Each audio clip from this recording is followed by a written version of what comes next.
First, you're going to come right back here, go ahead and unclamp that seat, get the seat off.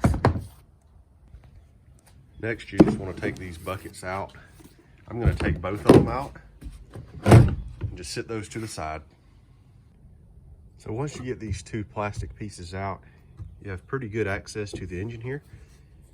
Before you start the oil change, you're going to run this thing. I'm going to do it for 5 minutes. Here's the hose adapter. I'm going to make sure we run it on water. You don't want to run it 5 minutes without.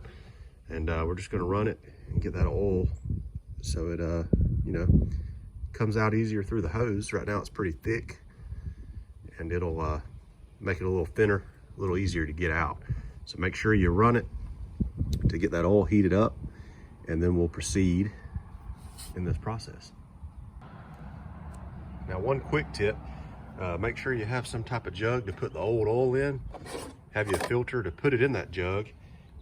Have your extraction kit ready, because once this thing's turned off, the oil is going to cool back down. You want to get that oil out while it's hot. That way it's easier to get it out of the engine.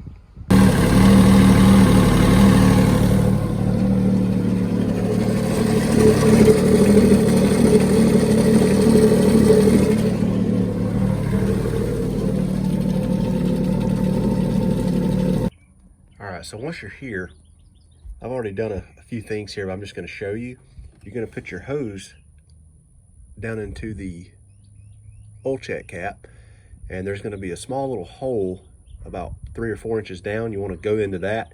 That's going to get you to the bottom where you can get the most oil out. Then you're going to undo this hose here that goes on here. You're just going to remove that clamp. Gonna remove that clamp, get that off, stick your hose down into there and drain the oil. Once you have that done, you can remove the oil filter. All right, then you wanna, once you have all the oil drained out of the engine, you can go ahead and put your new filter on. And I just tighten it hand tight. That's tight enough. All right, now that you got your filter tight, hand tight, you still got this hose here.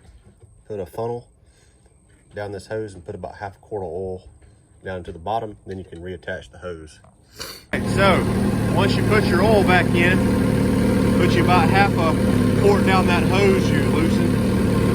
Put the rest of the oil, try to put the same amount of oil that you took out, put that same amount back in. Then you're gonna run it. Make sure you have your oil cap on and off. Put it on the hose, you're gonna run it. Run it for just a couple minutes or whatever, and then we're gonna turn it off, and then we're gonna check the oil and go from there.